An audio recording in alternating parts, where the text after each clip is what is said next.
جنگ احد میں ایک عورت کو پتہ چلا کہ میرے نبی کا ایک دانت مبارک شہید ہو گیا،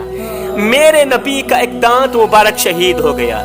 جیسے ہی عورت کو خبر ملی، عورت اپنے گھر سے اٹھی،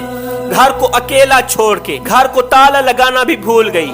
گھر سے نکلی، میدان احد کی طرف بھاگتی دوڑتی چلی جا رہی، میدان احد کی طرف بھاگ رہی ہے، یہ پکار رہی ہے، لوگو میں نے سنا ہے کہ میرے نبی کا دانت مبارک شہید ہو گیا ہے، میں نے سنا ہے کہ میرے نبی کا دانت مبارک شہید ہو گیا ہے، لوگو مجھے بتاؤ تو صحیح، کیا یہ سچ ہے؟ کیا واقعی میرے نبی کا دانت مبارک شہید ہو گیا؟ میرے نبی درد میں ہیں؟ کیا واقعی میرے نبی تکلیف میں مبتلا ہے؟ ہائے میں مر گئی، اللہ میرے نبی کو تو کچھ نہ ہو۔ میدان احد کی طرف دوڑتی بھاگتی چلی جا رہی ہے، آگے ایک شخص آ رہا تھا، اس نے کہا کہ تیرا بیٹا زندگی موت کی جنگ لڑ رہا ہے، جنگ کے دوران کسی کافر نے وار کیا، تیرا بیٹا شدید زخمی ہے، زخموں سے چور چور ہے، خون سے آلودہ ہے، تیرا بیٹا زندگی موت کی جنگ لڑ رہا ہے۔ اس عورت نے کہا مجھے میرے بیٹے کی بات مت کرو، جو میں پوچھ رہی ہوں وہ بتاؤ کہ میرے نبی کا کیا حال ہے۔ تھوڑا آگے گئی، کسی نے کہا آپ کا شوہر زخموں کی تاب نہیں لا رہا،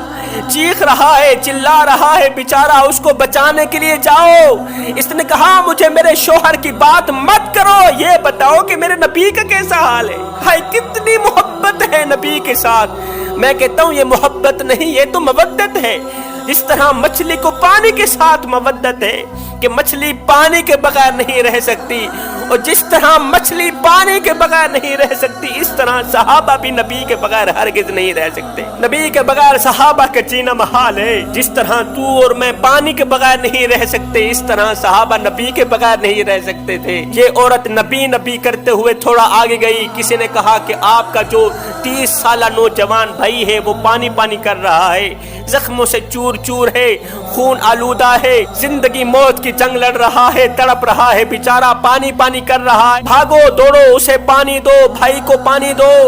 اس نیک دل خاتون نے کہا یہاں مجھے میرے بھائی کی کہانی نہ سناؤ، یہاں مجھے میرے بھائی کا قصہ، میرے بھائی کا حال مت سناؤ، مجھے یہ بتاؤ کہ میرے نبی کا کیسا حال ہے، میرے نبی کو کوئی چوٹ تو نہیں لگی، میرے نبی کو کوئی تکلیف تو نہیں ہوئی، میں نے سنا ہے میرے نبی کا دانت مبارک شہید ہو گیا ہے، بتاؤ یہ خبر غلط ہے نا، غلط خبر ہے نا، میرے نبی محفوظ ہے نا، میرے نبی کو کچھ ہوا تو نہیں ہے نا۔ آخر میں جا کر کسی نے کہا کہ الحمدللہ حضور کو کچھ نہیں ہوا، حضور خیر و عافیت سے واپس کی طرف آ رہے ہیں، مگر سنو تیرا ایک بھائی بھی فوت ہو گیا، تیرا نوجوان بیٹا بھی شہید ہو گیا۔ ہائے نوجوان بیٹا شہید ہو گیا، اسے کوئی پرواہ نہیں ہوئی، شوہر شہید ہو گیا، اسے کوئی پرواہ نہیں ہوئی، بھائی شہید ہو گیا، اسے کوئی پرواہ نہیں ہوئی۔ جیسے ہی نبی کی خیر و عافیت کی خبر سنی، اس عورت نے دونوں ہاتھ اٹھائے، عرض کی شکر الحمدللہ، شکر میرے مالک، جو میرے سونے محمد تو مر گیا اتر گیا، جو میرے نبی تو مر گیا بس وہی تر گیا۔ کہا میں نے تو بیٹے کو پیدا بھی اس لیے کیا تھا کہ تو نے جب بھی قربان ہونا ہے میرے محمد دے نام تو قربان ہونا ہے، تو نے جب بھی شہید ہونا ہے دین کے نام پہ شہید ہونا ہے۔ وہ تھی اسلام کی مقدس شہزادیاں جن کی گود میں اسلام پلتا تھا، وہ تھی اسلام کی مقدس شہزادیاں جن کی گود میں بچے نہیں پلتے تھے، اسلام پلتا تھا، جن کی گود میں پلنے والے بچوں پر اسلام فخر کرتا تھا، اسلام رشک کرتا تھا۔ آج کل کی مائیں بھی ہیں، ایک طرف بچے کو دودھ پلا رہی ہیں، دوسری طرف فحش فلمیں کی طرف نظریں جمی ہوئی ہیں۔ مجھے بتاؤ ایک ماں ایک طرف بچے کو دودھ پلا رہی ہو، دوسری طرف نظریں فلموں کی طرف جمی ہوئی ہوں، ایسی ماں کی کوکھ سے جنم دینے والے بچے فلمی ایکٹر تو بن سکتے ہیں، وقت کے غوث نہیں بن سکتے۔